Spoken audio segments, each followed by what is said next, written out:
The University of Nebraska at Omaha's Lifelong Learning Institute is happy to welcome you to its 6th annual Celebrate Women of Wisdom Luncheon. Today we are honoring the women of wisdom in our community, and there are many of such women in the Omaha community. 45 of them were nominated and their life stories written up for this honor. Those 45 nominated are listed on the table tent at your table, and even though only 4 could be selected, they are all deserving of our gratitude for their valiant efforts. UNO's Lifelong Learning Institute, which sponsors this salute to women of wisdom, is part of a nationwide movement to help people 50 and older find enrichment programs in college environment. People are beginning to realize that lifelong learning is essential to their longevity.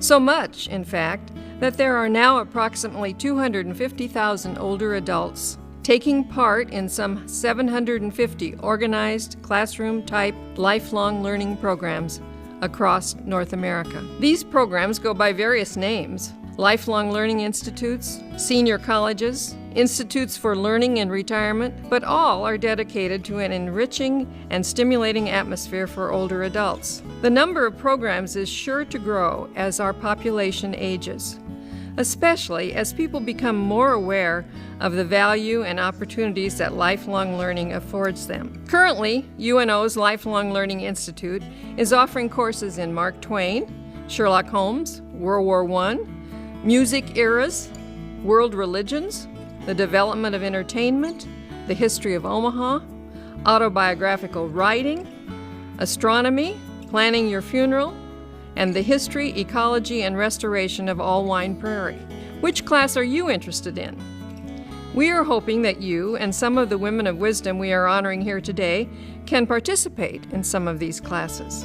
But for now, just sit back and enjoy getting to know these special women of wisdom.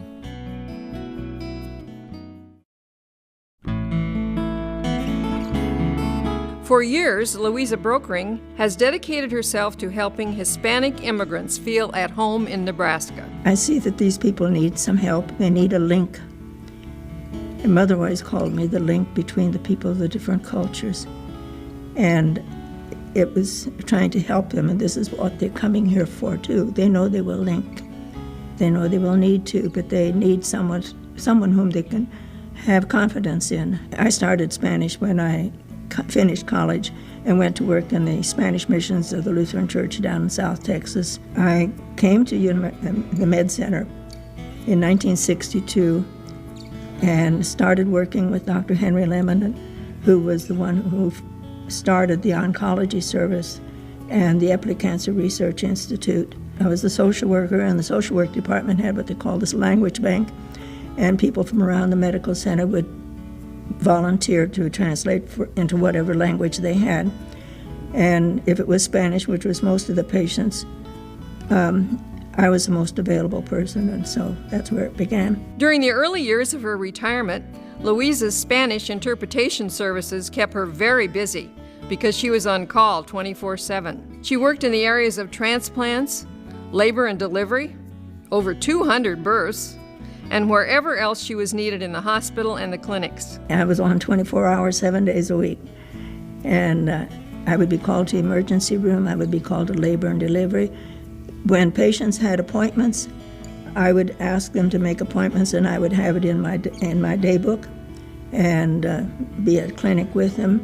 By 1991, 6 years after she retired, she was working as a volunteer interpreter 70 hours a week. She convinced UNMC to hire paid interpreters to help her out. However, she continued her volunteer interpreting services until 2001. I went to administration, and of course I'd been there before, so I didn't go through any channels. I was my own channel. I went straight to the guy.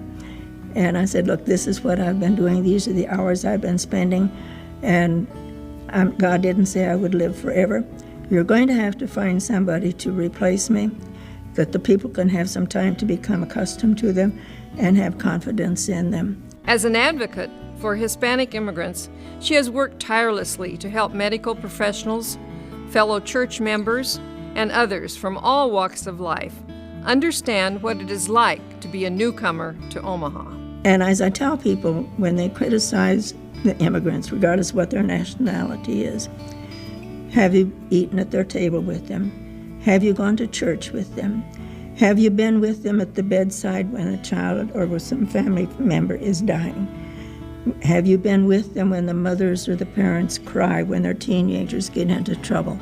Have you been with them at weddings and other places and laughed with them?